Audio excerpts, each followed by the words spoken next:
मैं डॉक्टर संजीव कुमार एक बार फिर अनुस्वार मंच से आपके समक्ष आज के हमारे मेहमान हैं अनंत विजय जी, जो दैनिक जागरण में संपादक हैं और मीडिया से, पत्रकारिता से और साथ ही साथ साहित्य से पूरी तरीके से जुड़े हुए, लगभग 25 सालों से जुड़ाव। आज हम दोनों चीजें समझेंगे, पत्रकारिता के बारे में भी और पत्रकारिता और साहित्य के अंतर संबंधों के बारे में भी।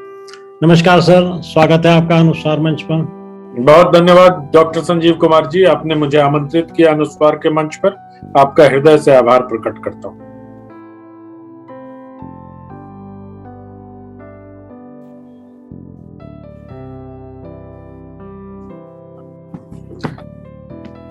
मैंने प्रश्नों को काफी कुछ पत्रकारिता से संबद्ध करके जोड़ा है, क्योंकि आपका नाम पत्रकारिता में विशेष उल्लेख के साथ किया जाता है। तो पहला प्रश्न आपकी पूरी यात्रा के बारे में बातचीत करने में जो लाजिमी पहला प्रश्न है वो ये कि पत्रकारिता में आपने अपना करियर क्यों और कैसे चुना? क्या इसमें किसी की प्रेरणा थी या किसी का मार्गदर्शन था या अपने मन का ही विचार? अब ये कहना तो अभी मेरे लिए बहुत मुश्किल है कि उस समय मैं प्रेरित हो गया था किसी से या किसी ने मुझे, बस परिवार में लिखने पढ़ने का माहौल था। और मेरे पिताजी और माताजी दोनों हिंदी के शिक्षक थे। मेरे पिताजी के गोपाल सिंह नेपाली बहुत गहरे मित्र थे, उनका घर आना जाना था। पिताजी भागलपुर विश्वविद्यालय में थे, हिंदी के प्रोफेसर। और तो एक पढ़ने लिखने का संस्कार घर में बहुत बचपन से, बहुत सारी पत्र पत्रिकाएं और पुस्तकें आती रहती थी, देसी विदेशी सब प्रकार के। तो उससे एक रागात्मक संबंध हो गया था पुस्तकों और पत्रिकाओं से। तो मुझे लगता है कि मेरे पत्रकार बनने के पीछे वो बचपन में उन पत्र पत्रिकाओं के बीच में, जब उम्र होती है लोगों के खिलौने से खेलने की, पतंग उड़ाने की, तो मैं उन पत्र पत्रिकाओं से खेला करता था। तो जाहिर सी बात है कि आप जिसकी संगति में रहेंगे उसका प्रभाव पड़ेगा। तो मुझे लगता है कि घर के माहौल का प्रभाव मेरे इस पेशे में आने में बहुत सहायक हुआ और मैं मानता हूं कि उसी वजह से मैं पत्रकारिता में आया। आप एक लेखक के तौर पर भी जाने जाते हैं, तो पत्रकारिता में आने से पहले आपका कोई साहित्यिक सृजन? देखिए, जब मैं स्नातक का छात्र था तो मैंने प्रयोगवाद पर एक बहुत बड़ा लेख लिखा था और तब मैं नहीं जानता था कि प्रयोगवाद होता क्या है। और उस समय जो पत्र पत्रिकाएं घर पे आती थी उसमें मैं लेखकों के पते देखकर और उनको पोस्ट कार्ड लिखा करता था, संजीव जी। और उस समय वो तब भी 15 पैसे का पोस्ट कार्ड मिलता था, आज से 25-30 साल पहले, और अब भी 15 पैसे का ही मिलता है। तो लेखकों को पत्र तो मैं अपने स्कूली जीवन से ही लिखा करता था। मुझे याद है कि एक बहुत वरिष्ठ लेखिका को मैंने एक बार बहुत धृष्टता के साथ, और अब मुझे शर्मिंदगी भी होती है कि मैंने उनको लिख दिया था, आपको कहानियां बुननी नहीं आती, आपको स्वेटर बुनना चाहिए। तो इस तरह की प्रतिक्रियाएं मैं लिखा करता था। और जब उदयन शर्मा जी ने यहाँ से शुरू किया था, मेरे ख्याल से संडे पोस्ट तो और चौथी दुनिया, इन सब में मेरे ना पत्र छपा करते थे। तो जब मैं बिहार के एक बहुत ऐतिहासिक नगरी है मुंगेर, वहां जमालपुर है, जमालपुर में रेल कारखाना हुआ करता था ब्रिटिश जमाने से, बहुत पुराने साल। जी जी। तो मैं जमालपुर का रहने वाला था और वहीं पढ़ाई लिखाई हुई थी। और वहां के रेलवे स्टेशन पर A.H. व्हीलर की एक दुकान थी और घर के अलावा जितनी मेरी पत्र पत्रिकाएं आती थी सब वहीं से जाके लाना होता था। टेलीग्राफ अखबार, जनसत्ता अखबार, ये सब शाम को आया करते थे। जी। तो जो साहित्यिक अभिरुचि वाले मित्र होते थे वहीं मिलते थे। जी। और संजीव जी, आप तो महानगर में रहते हैं, हम लोग तो छोटे शहरों से आए हैं। हमें पता होता कि अखबारों में 4 लाइन का आपकी टिप्पणी छपना और उसके नीचे नाम छपा होना, अनंत विजय, जमालपुर, मुंगेर, बिहार 811 214, मुझे अब भी याद है। तो ये देखकर उत्साहवर्धन होता था, थ्रिलिंग होता जी। तो वो वहां से जब शुरू हुआ तो फिर मैं क्लास में, अच्छा क्या होता था ना कि जब प्रोफेसर लोग बड़ी बड़ी बातें करते थे। जब मैं इंटरमीडिएट में गया तो हमारे यहाँ इंटरमीडिएट उस जमाने में कॉलेज में हुआ करता था, उस समय स्कूल में नहीं होते थे। तो प्रोफेसर्स पढ़ाते थे तो मुझे वो सारी बातें, चाहे वो चेकअप की बातें करें, चाहे वो किसी एंटोनियो ग्राम्सी की बात करें, चाहे जर्मन ग्रियर सिमोन द बोउआ की बातें हो, तो ये सब नाम मुझे मतलब प्रभावित नहीं करते थे, क्योंकि मैंने बचपन से ये सब नाम घर में सुने थे। तो वहीं से फिर लिखने का दौर शुरू हुआ। फिर एक जमालपुर से ही पत्रिका निकलती थी, कारखाना, उसके संपादक रमेश नीलकमल हुआ करते थे। और मैं मानता हूं कि नए लोगों से लिखवाने में उनका बहुत बड़ा योगदान है। और बल्कि इसको थोड़ा अगर व्यापक फलक पर मैं देखना चाहूं तो जो स्थानीय लघु पत्रिकाएं होती थी, उन्होंने साहित्य की बड़ी सेवा की है। और साहित्य की एक पीढ़ी तैयार करने में, या कहें कि पूरा एक संस्कारित करने में युवाओं को, इन छोटे पत्र पत्रिकाओं की बड़ी भूमिका रही थी। तो कारखाना में मेरी रचनाएं छपी और मुझे ना शुरू से किसी चीज को परखने में मजा आता था, तो मैं समीक्षात्मक टिप्पणी करने लगा। और फिर कॉलेज आते आते तो कई सारे लेख वेख छपने लगे हमारे, और हंस में भी छपा। और फिर मुझे बड़ा दिलचस्प एक वाकया याद आता है। हंस का राजेंद्र यादव संपादक थे, ये बात होगी 89 या 90 की बात होगी। राजेंद्र यादव, अगर आप पहले के राजेंद्र यादव के संपादकीय देखेंगे तो वो राजेंद्र यादव हस्ताक्षर करके नीचे तिथि लिखा करते थे जी। एक बार उन्होंने भूलवश मान लीजिए जैसे जुलाई के अंक में अगस्त की तिथि लिख दी, 1989। तो मैंने उनको बड़ा पत्र लिखा, तो राजेंद्र यादव का बड़ा दिल था, उन्होंने अपनी चूक स्वीकार की। और वो पत्र मेरे पास अभी मेरे संग्रह में होगा। उन्होंने कहा कि अगले अंक से मैं इसमें तिथि नहीं लिखूंगा, आनंद विजय। और उसके बाद से यादव जी ने तिथि नहीं लिखा। यादव जी के साथ मेरा मतलब उस समय से ही, जैसे उन्होंने, जब हंस में मेरी पहली रचना छपी, एक समीक्षा, तो उनका एक पत्र आया। उस पत्र में लिखा था कि, वो टाइप्ड पत्र थे, उसमें लिखा था कि हंस के फला फला माह में आपकी रचना प्रकाशित हुई, आपको मुआवजे के तौर पर 250 रुपए भेजे जा रहे हैं। तो फिर मेरा राजेंद्र जी से लंबा पत्र व्यवहार मुआवजा शब्द को लेकर चला। मुआवजा तो उचित शब्द नहीं था। मैंने कहा, आप मुआवजा कैसे दे सकते हैं लेखक को? क्या हमारा कोई नुकसान हुआ हंस पत्रिका में लिखकर? तो इस तरह से क्या हुआ कि साहित्य के साथ जो, फिर मैं रामविलास शर्मा को पत्र लिख देता था, कभी नामवर जी को पत्र लिख देता था। तो इन सब के बहुत, वो जमाना बहुत अच्छा था संजीव जी। अगर मैं आपको बताऊं तो बड़े लोग, अगर आपकी भूल गलती होती थी तो उसको सुधारते थे और आपको सिखाते थे जी। अब की तरह नहीं है कि किसी वरिष्ठ को अगर आपने थोड़ा सा, अगर मैं तो रामविलास जी को, मैंने उनकी किताब निराला की साहित्य साधना पर पत्र लिख दिया था, थोड़ा तीखा, तो उन्होंने बहुत अच्छे स्पिरिट में लिया उसको। तो मुझे लगता है कि इन सब चीजों से ही साहित्य की ओर बढ़ा। पत्रकारिता में आने के पहले मेरी कोई पुस्तक नहीं प्रकाशित हुई थी। अच्छा जी। तो पत्रकारिता में आने के लिए आपने कोई विशेष कोर्स या प्रशिक्षण? कुछ नहीं सर। मेरा अब भी मानना है कि पत्रकारिता में आने के लिए आपके अंदर एक ललक होनी चाहिए, एक खबरों को समझने और खबरों में रुचि होनी चाहिए, और दूसरा, जिस भाषा के आप पत्रकार बनना चाहते हैं उस भाषा पर आपका अधिकार होना। बिल्कुल ठीक बात, बिल्कुल सही। तो आपकी ये जो पत्रकारिता की यात्रा है, कहाँ से शुरू हुई? और वो पटना हिंदुस्तान से उस तरह से हमने शुरुआत की, फिर दिल्ली प्रेस में चले गए, फिर दूरदर्शन में काम किया, फिर जैन टीवी में काम किया, फिर जागरण टीवी में काम किया, जो बाद में IVN 7 बना, फिर बाद में TV 18 बना, और फिर मैं जागरण में अभी काम कर रहा हूँ। तो ये बड़ी छोटी सी यात्रा है जो ऐसे ही चलती रही, कहीं 5 साल, कहीं टेलीविजन में मैंने लंबा वक्त बिताया। टेलीविजन में हमने 13-14 साल बिताए लगभग। और अब वापस मुझे लगता है कि जब से मैं 5 साल हो जाएंगे जागरण में, और उसके पहले का भी अगर जोड़ ले तो 10-12 साल, प्रिंट में भी 10 साल तो हो ही जाएंगे प्रिंट में थोड़े दिनों में। जी। तो ये जैसे वर्तमान में ही अगर ले लें तो क्या क्या गतिविधियां आप हैं जिसमें आप संलग्न रहते हैं?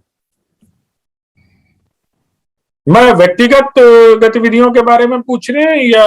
नहीं, पत्रकारिता से संबंधित गतिविधियां। पत्रकारिता में तो मैं दैनिक जागरण में नौकरी करता हूं, और दैनिक जागरण आपको पता है कि भारत का इस वक्त का हिंदी का सबसे बड़ा अखबार है, जिसके 7.5 करोड़ से अधिक पाठक हैं, और हिंदी के समाचार पत्र होने के वजह से वो अपनी भाषा को लेकर अपनी जिम्मेदारी को समझता है, और अपनी भाषा को समृद्ध करने के लिए हिंदी है हम के नाम से हम लोग एक उपक्रम चलाते हैं, तो उसके लिए ही मैं काम करता हूं। बहुत से पत्रकारिता, राजनीतिक पत्रकारिता मैंने पिछले 2013-14 के बाद छोड़ दी है, इसलिए मुझसे राजनीतिक पत्रकारिता के बारे में प्रश्न नहीं पूछेंगे तो बड़ी कृपा हो। हम वैसे भी राजनीति के बारे में नहीं बात करते। हाँ। जिस गली जाना नहीं उस गली के बारे में क्या बात करना। हाँ, तो उसमें नहीं कोई बात। मैं तो शायद ये समझता हूँ कि आपने फिल्म क्रिटिक के तौर पर भी बहुत जबरदस्त काम किया। जी जी जी, फिल्मों में मेरी बहुत रुचि है, और इसकी भी बड़ी दिलचस्प कहानी है। जब मैं टेलीविजन में काम करता था तो मैं और इकबाल रिजवी साहब अगल बगल बैठा करते थे। वो मेरे सीनियर थे, इकबाल रिजवी साहब। अभी उनकी अजीत पर एक किताब आई है जी। तो इकबाल जी फिल्मों के बड़े जानकार और बड़े संग्रहकर्ता भी हैं। उनके पास बहुत सारी पत्र पत्रिकाएं हैं। तो उनकी संगति में मैं धीरे धीरे फिल्म को करने लगा, और मैंने उनको कहा कि इकबाल जी आपसे पहले फिल्म पर मेरी किताब आ जाएगी। वाह। ये बात ऐसे ही चुहलबाजी में दोनों अगल बगल बैठते थे एक ही डेस्क पर, तो ये होती रहती थी। लेकिन संयोग ऐसा देखिए कि कई बार लोग कहता है कि जब आप बोल रहे होते हो तो आपको पता नहीं होता, आपकी जिह्वा पे सरस्वती का वास होता है। तो वो उनसे मतलब उनके पहले मेरी किताब आ गई। और दूसरा, फिल्मों में आने के पीछे एक बड़ी बड़ी दिलचस्प वजह है। जमालपुर के मेरे अग्रज हैं विनोद अनुपम, आपने नाम सुना होगा। 2002 में उनको फिल्मों पर सर्वश्रेष्ठ लेखन के लिए स्वर्ण कमल मिला था। तो कलाम साहब ने उनको वो पुरस्कार दिया था। उस समय कलाम साहब राष्ट्रपति थे। स्वर्ण कमल जो राष्ट्रीय पुरस्कार होता है वो राष्ट्रपति देते हैं जी।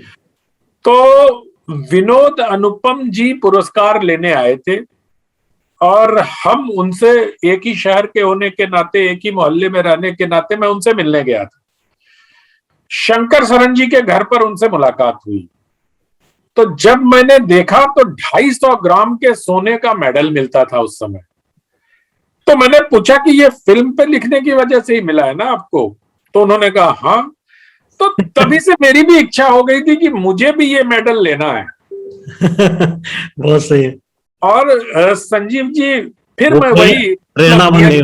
फिर मैं नियति की बात कहता हूं। और आप कभी कभी जब सोचते हैं तो उसके 16-17 साल बाद वही मेडल भारत सरकार की तरफ से स्वर्ण कमल मुझे भी मिला। तो जमालपुर एक ऐसा शहर है, मुझे लगता है कि हिंदी में जहां फिल्मों पर सर्वश्रेष्ठ लेखन के लिए जमालपुर के 2 लोगों को राष्ट्रीय पुरस्कार स्वर्ण कमल मिला है।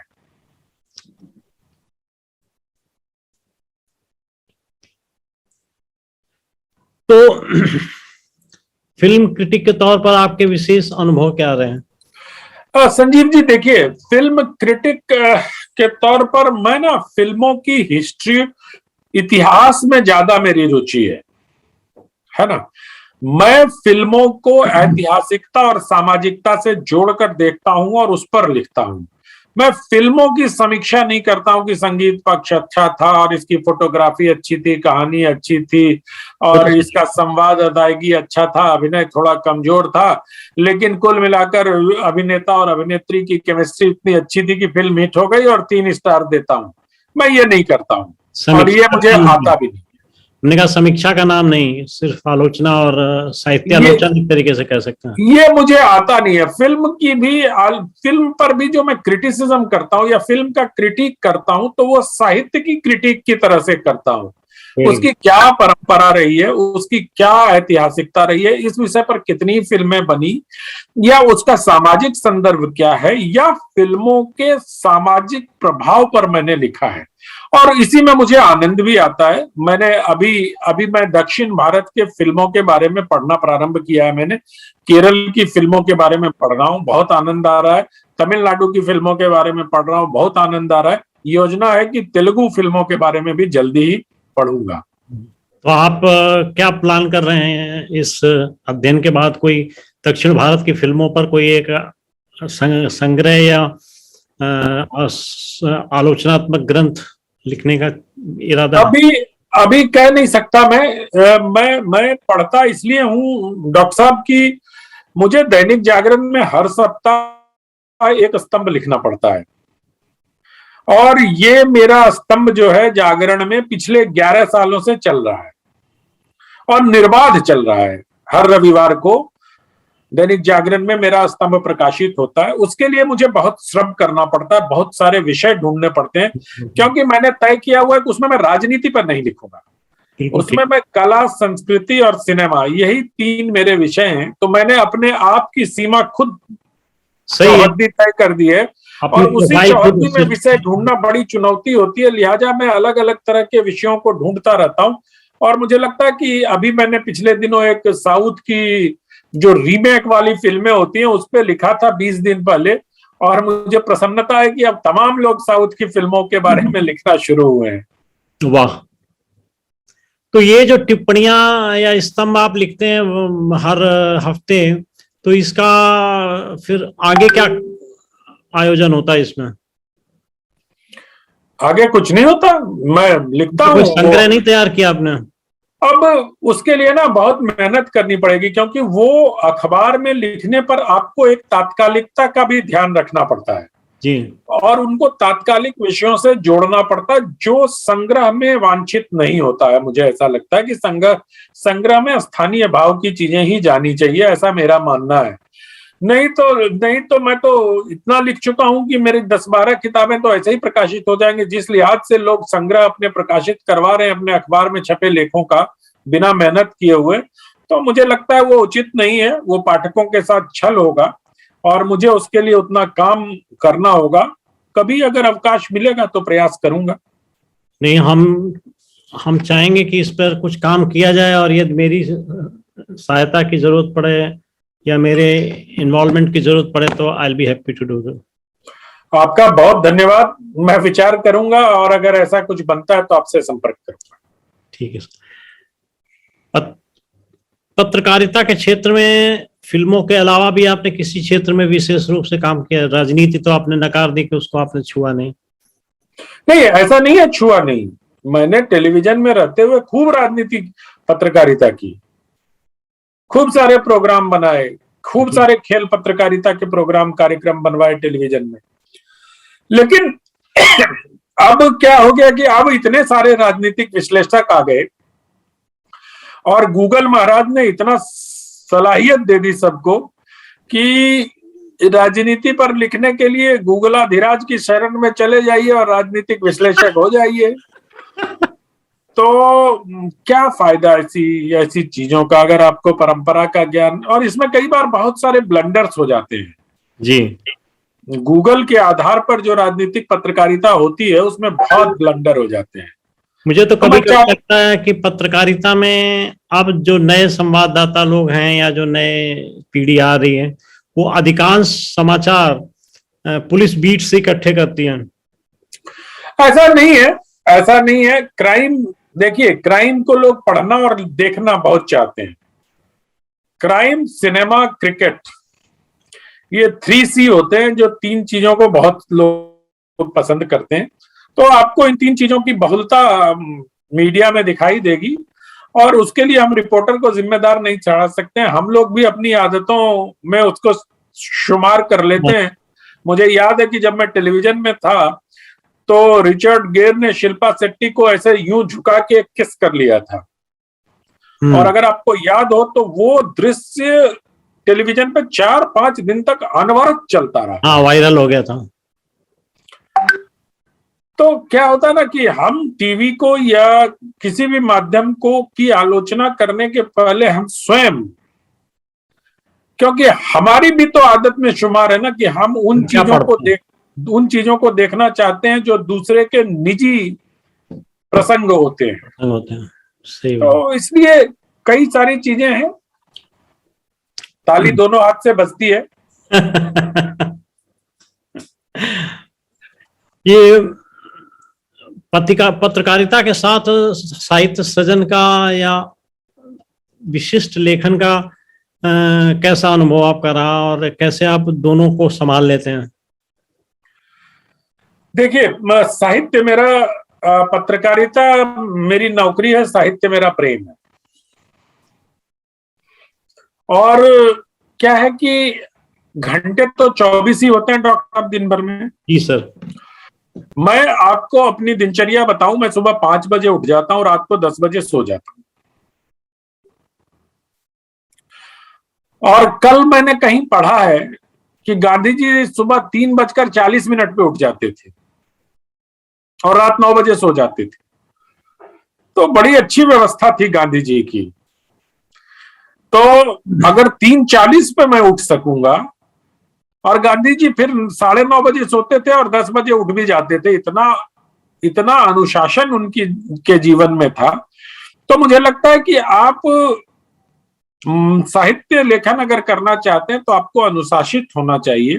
बिल्कुल और ठीक मैं है। कोशिश करता हूं कि मैं अपनी जिंदगी में अनुशासित रहूं, और समय तो मिल जाता है अगर आप अनुशासित होते हैं अपने आप को। एक चीज मेरे ज्ञान में है, वो आपके साथ साझा करना चाहूंगा कि रात्रि 3 बजे से 4 बजे का जो पीरियड होता है वो शरीर के लिए बहुत इंपॉर्टेंट होता है। अच्छा, 4 बजे से पहले नहीं उठना चाहिए। नहीं उठना चाहिए। नहीं उठना चाहिए। 4 बजे उठ सकते हैं आप, लेकिन 3 से 4 का समय शरीर में बहुत सारी व्यवस्थाओं को ठीक करती है। अच्छा। तो इसलिए 5 बजे से 3 बजे मत जाएं, 5 बजे से 4 बजे तक जा सकते हैं अगर जाना चाहें। नहीं नहीं, वो तो मैं महात्मा बापू की का कहीं पढ़ रहा था किसी में कि वो 3:40 पर उठ जाते थे, प्रार्थना आदि करना शुरू करते थे, और फिर बहुत सारे हर आधे घंटे की उनकी दिनचर्या थी। मेरे लिए संभव नहीं है 3:40 पे उठना, तो पर 5 बजे मैं कोशिश करता हूं कि उठ जाऊं, सर्दियां ना हो तो मैं 5 बजे उठ जाता। अच्छा, आपके साहित्य सृजन में कौन कौन सी किताबें आई? एक तो किताब मैंने बड़ी अच्छी टाइटल की देखी, मार्क्सवाद का अर्धसत्य।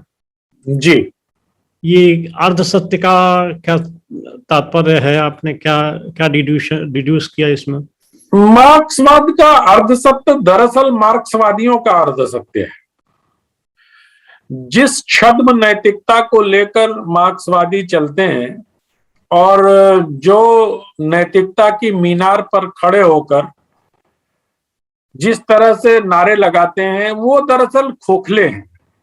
तो मेरी पूरी किताब का बेसिक प्रमाइस जो है वो मार्क्सवादियों के छलात्कार को पाठकों के सामने रखने का एक उपक्रम है। बहुत से हैं। किस तरह से कहते कुछ हैं, करते कुछ हैं, और उनकी विचारधारा में क्या खामियां हैं, और विचारधारा की खामियां से ज्यादा मतलब वो मैंने एक बहुत मूलभूत प्रश्न उठाए हैं कि तमाम मार्क्सवादी मित्र हमारे मुसलमानों की और दलितों की बात करते हैं, और आपको ये ज्ञात होगा कि साहित्य अकादमी पर पिछले 50 वर्षों से मार्क्सवादी विचारधारा के लेखकों का ही कब्जा रहा। जी। हैरानी की बात है कि हिंदी में लिखने वाले किसी भी मुसलमान या दलित लेखक को उन्होंने साहित्य अकादमी के पुरस्कार के योग्य नहीं पाया। नहीं पाया। चाहे वो ओम प्रकाश वाल्मीकि हो, चाहे मोहनदास नैमिषारण्य हो, या राही मासूम रजा हो, शानी हो, मंजूर एहतशाम हो, अब्दुल बिस्मिल्लाह हो, किसी को भी नहीं पाया। किसी को भी नहीं दिया।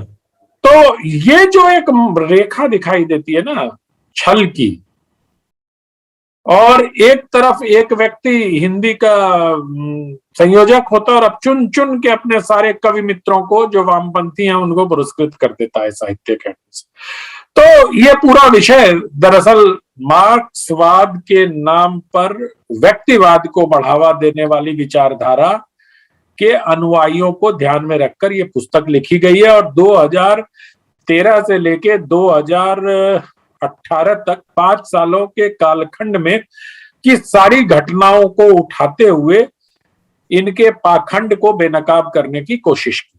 बहुत बढ़िया, बहुत बढ़िया विषय। मैं कल ही इस पुस्तक को प्राप्त करने की व्यवस्था करता हूँ। जी जी, मुझे विषय अच्छा लगा। वैसे संप्रति या इस संदर्भ में मैं आपको अपने बारे में भी थोड़ा सा परिचय दे दूं, ताकि जी बिल्कुल।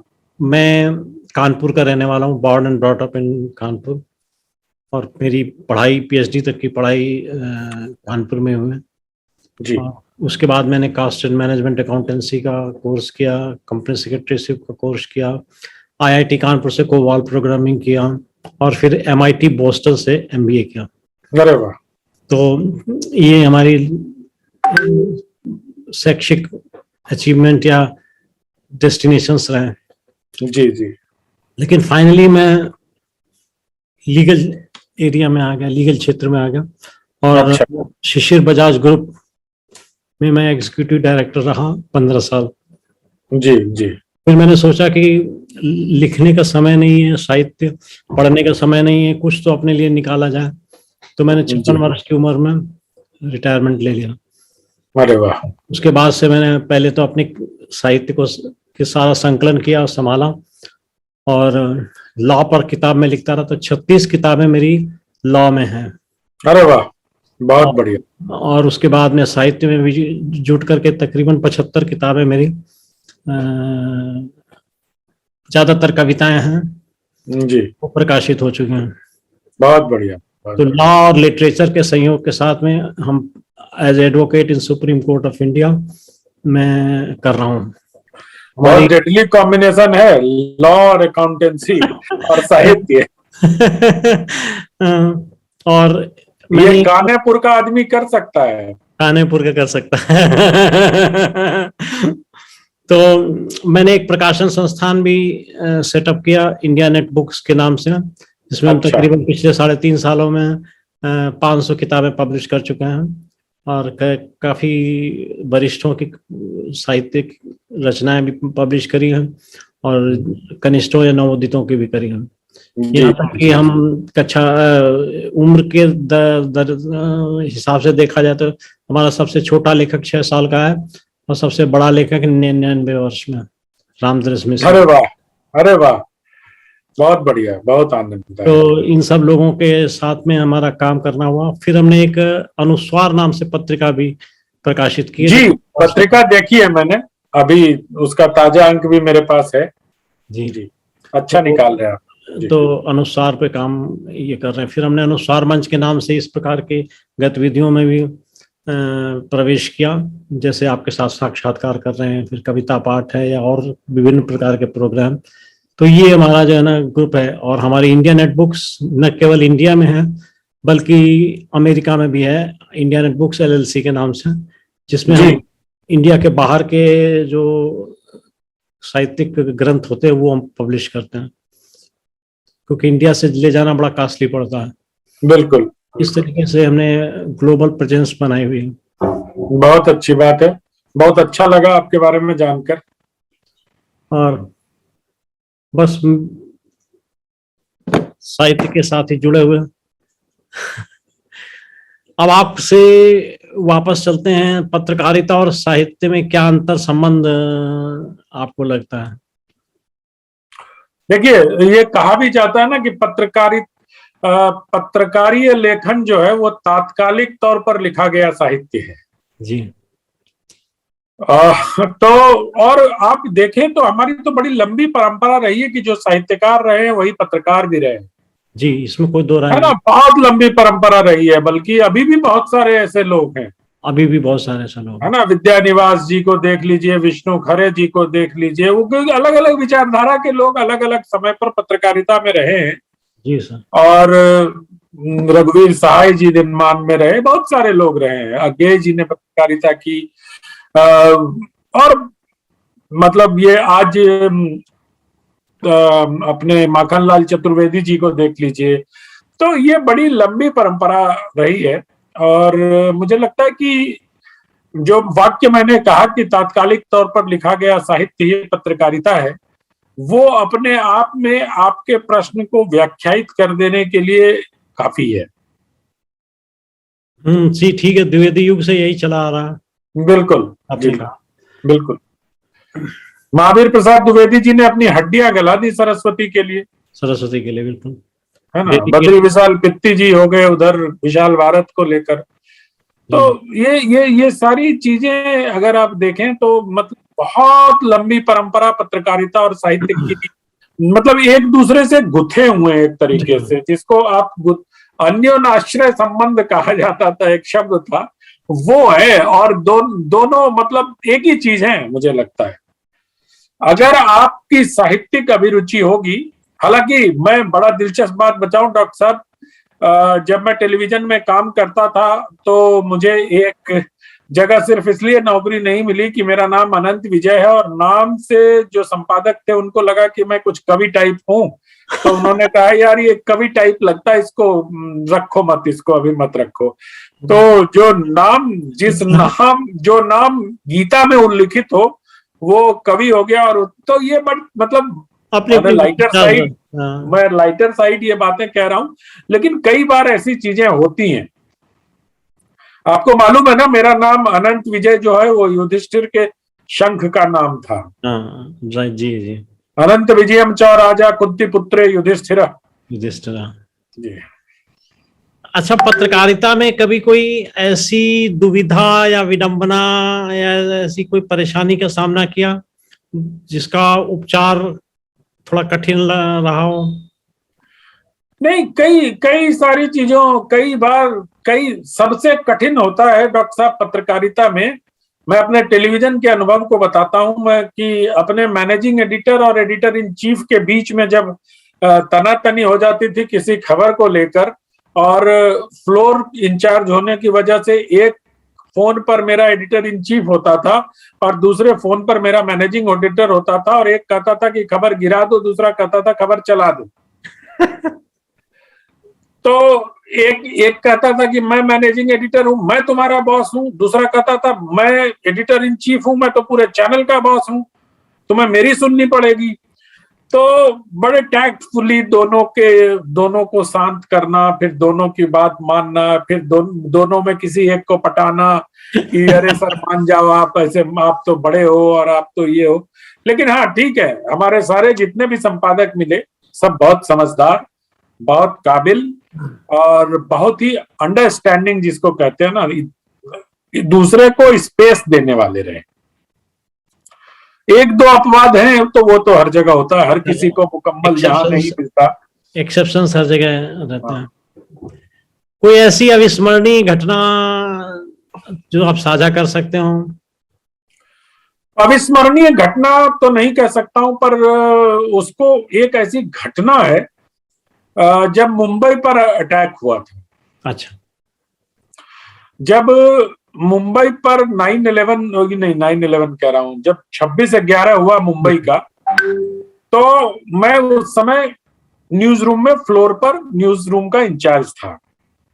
10:05 के आसपास खबर आई कि मुंबई में गैंगवॉर हो गया है, जो धीरे धीरे बढ़ते हुए आतंकवादी हमले तक पहुंच गया। इसमें हुआ क्या कि फिर मैंने मुंबई के एक अपने रिपोर्टर को फोन किया, वो साथी हैं मेरे पास मेरे साथ, उनका नाम जयप्रकाश सिंह है, अभी बहुत बहुत अच्छे और बहुत तेजस्वी ओजस्वी रिपोर्टर हैं। और एक और हमारे संवाददाता थे, उनको भी फोन किया, वो घर जा रहे थे। तो उनको मैंने कहा कि आप वापस ताज होटल पहुंचिए, और इसी बीच मैंने मुंबई ऑफिस को कहा कि ओबी वैन को ताज होटल की तरफ भेजो, वहां पर कुछ हो रहा है। तो मुझे ठीक से अभी समय याद नहीं है, मैंने नोट करके रखा हुआ है उसको। ताज होटल पर वो हमारा जो दूसरा संवाददाता था वो लाइव देने के लिए खड़ा हुआ डॉक्टर साहब जी। और जैसे ही उसने बोलना शुरू किया कि मैं यहाँ पहुंच गया हूं और मेरे पीछे आतंकवादी हमले हो रहे हैं, आप गोलियों की आवाज सुन सकते हैं, एक बहुत तेज धमाका हुआ और कैमरे पे अंधेरा छा गया। Oh my God. और मैं प्रोडक्शन कंट्रोल रूम पीसीआर में नोएडा में बैठा हुआ था। मैं बहुत तेज आवाज में चिल्लाया कि तुम हो खाओ, बोलो, कुछ बोलो। कोई आवाज नहीं आ रही है डॉक्टर साहब। 2-3 बार बहुत तेज चिल्लाने से, क्योंकि रिपोर्टर्स के साथ हमारा सीधा संपर्क होता है जी। उनको हम कान में कमांड दे सकते हैं तो पीसीआर में बैठ के। तो जब 2-3 बार नहीं हुआ तो मुझे लगा कि अब मैं कोलैप्स कर जाऊंगा, और मैं थोड़ा सा आंशिक रूप से कोलैप्स कर गया, वहीं बैठ गया। मुझे लगा कि मेरी वजह से मैंने इसको घर जाते हुए रिपोर्टर को ट्रेन से उतार कर वापस ताज बुलाया, और इस बम धमाके में वो हमारे साथ ही नहीं रहा। तो वो मेरे जीवन की ऐसी घटना थी। और ये सोच के मैं सर पकड़ के बैठा हुआ था वहीं, अचानक से उसकी एक आवाज आई माइक में कि अभी आपने देखा हमारे ठीक पीछे एक बम विस्फोट हुआ। फिर तो हमारी जान में जान आई कि हमारा साथी बच गया। तो इस घटना को मैं कभी नहीं भूल पाता हूं। और इसी से जुड़ी एक और घटना है कि जब ताज होटल का बुर्ज जला दिया था उन्होंने, एक आग लगा दी थी ताज होटल में, तो बहुत तकलीफ हुई थी डॉक्टर साहब। ऐसा लगा था कि भारत के सम्मान पर हमला किया। ये 2 घटना बड़ी, एक घटना ऐसी है जो भूल नहीं पाता हूं, और दूसरी घटना बहुत दुखद है। उस समय हम लोग 3 दिन बाद घर आए थे कार्यालय से।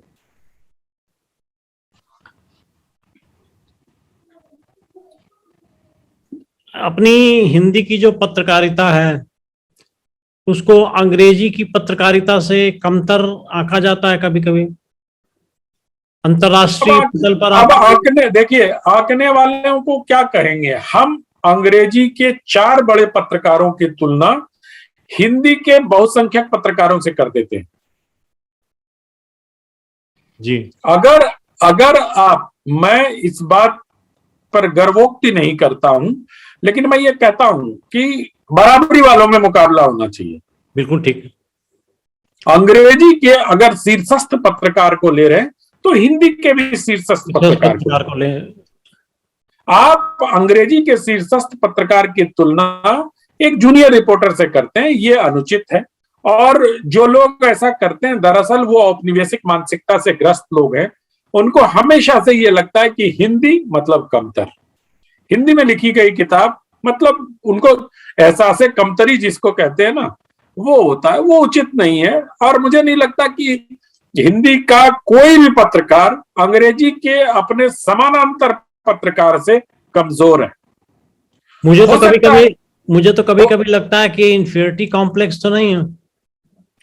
नहीं, ये कोई इंफीरियोरिटी कॉम्प्लेक्स नहीं है। ये एक, मैंने कहा ना, कोलोनियल माइंडसेट है कि मतलब मैं अंग्रेजी बोल सकता हूं इसलिए मैं श्रेष्ठ हूं, मैं अंग्रेजी लिख सकता हूं इसलिए मैं श्रेष्ठ हूं। तो और कोई बात नहीं है। मैं तो बहुत धड़ल्ले से डॉक्टर साहब हर सभा गोष्ठी सब जगह विशुद्ध हिंदी में बात करता हूं, और मुझे कभी किसी से किसी प्रकार की न तो कुंठा होती है न मैं एहसास कमतरी होता है कि मैं किसी से कमतर। आपको कोई एक भाषा अच्छे तरीके से आनी चाहिए। हो गया, खत्म हो गया, जाओ जाओ। अंतरराष्ट्रीय पटल पर हिंदी पत्रकारिता का क्या स्थान देखते हैं आप? अंतरराष्ट्रीय पटल पर तो कुछ ही जैसे वॉइस ऑफ अमेरिका में, जर्मन रेडियो में, बीबीसी में, इन्हीं सब जगहों पर हिंदी का है। और मुझे लगता है कि जैसे जैसे भारत की आर्थिक शक्ति बढ़ेगी, वैश्विक मंच पर हिंदी की धमक भी बढ़ेगी, और हिंदी की धमक बढ़ेगी तो हिंदी की पत्रकारिता भी बढ़ेगी। नवोदित पत्रकारों को आपकी तरफ से क्या संदेश दिया जा सकता है? क्या अनुभव के आधार पर आप क्या कहना चाहेंगे? डॉक्टर साहब, मुझे इतना बुजुर्ग ना बनाइए कि मैं संदेश देने वाला बन जाऊं। मैं अनुभव के आधार पर बोला, उम्र के आधार पर नहीं। नहीं, मैं सिर्फ इतना अनुरोध करता हूं अपने सभी साथियों से कि जितना अवसर मिले उतना पढ़िए, बहुत पढ़िए। पढ़ने से आपकी भाषा संस्कारित होगी, आपकी भाषा परिष्कृत होगी और आपका ज्ञान बढ़ेगा। क्योंकि मेरा मानना है कि ज्ञान बहुत सीमित होता है, अज्ञान तो असीमित होता है। असीमित है। एक व्यक्तिगत प्रश्न के साथ समाप्त करना चाहूंगा जी। कि पत्रकारिता और साहित्य लेखन के अतिरिक्त आपकी हॉबी क्या है? मैं फिल्में बहुत देखता हूँ डॉक्टर साहब। वो तो फिल्म क्रिटिक होने के नाते आपको देखना लाजमी है। फिल्में बहुत देखता हूँ और पढ़ना मुझे बहुत पसंद है, बट बुक फॉर्मेट में पढ़ना पसंद है, इलेक्ट्रॉनिक फॉर्मेट में नहीं पढ़ पाता। मैं तो कुछ पुस्तकें आपके पढ़ने के लिए। और इसीलिए और कुछ नहीं, और घूमना पसंद है, परिवार के साथ समय बिताना बहुत पसंद है। सही। मुझे जब भी समय मिलता है मैं परिवार के साथ समय बिताता हूँ। मुझे आप कहीं किसी पार्टी वार्टी में नहीं देखेंगे। मैं बहुत ही पारिवारिक व्यक्ति हूँ। घर और दफ्तर और बस इतने में ही अपनी जिंदगी चल रही है। परिवार के साथ समय बिताना मुझे बहुत पसंद है। तो हम आपके संपर्क में रहेंगे। जो आपके लिखे स्तंभ लेख हैं, उन स्तंभ लेखों पर जाना, एक प्रलेख जो अब तक कंप्लीट करना है। जी जी, बिल्कुल बिल्कुल संपर्क में। और जी, इसी के साथ हम आज की चर्चा का समापन करना चाहेंगे। आपको बहुत बहुत धन्यवाद, बहुत बहुत आभार कि आपने अपना समय हमको दिया। और हमारी कामना है कि इस प्रकार की गतिविधियों में आपका सहयोग मिलता रहे, ज्ञान दर्शन होता रहे, तो बहुत अच्छा रहेगा। बहुत धन्यवाद डॉक्टर संजीव कुमार। आपने अनुस्वार मंच पे मुझे आमंत्रित किया। आप बहुत महत्वपूर्ण काम कर रहे हैं। आपके बारे में जानकर भी अच्छा लगा, और अच्छा लगा कि एक इतना विद्वान व्यक्ति जो कॉस्ट अकाउंटिंग से लेके कंपनी सेक्रेटरीशिप से लेके लॉ के बैकग्राउंड का है, वो हमारे साहित्य के लिए इतना प्रयास कर रहा है। तो मुझे लगता है कि हिंदी साहित्य को आगे बढ़ने से कोई नहीं रोक सकता। उनका भविष्य बहुत उज्जवल है। आप जैसे महानुभावों का सानिध्य हिंदी साहित्य को मिल रहा है। आपका बहुत बहुत आभार, बहुत धन्यवाद, प्रणाम।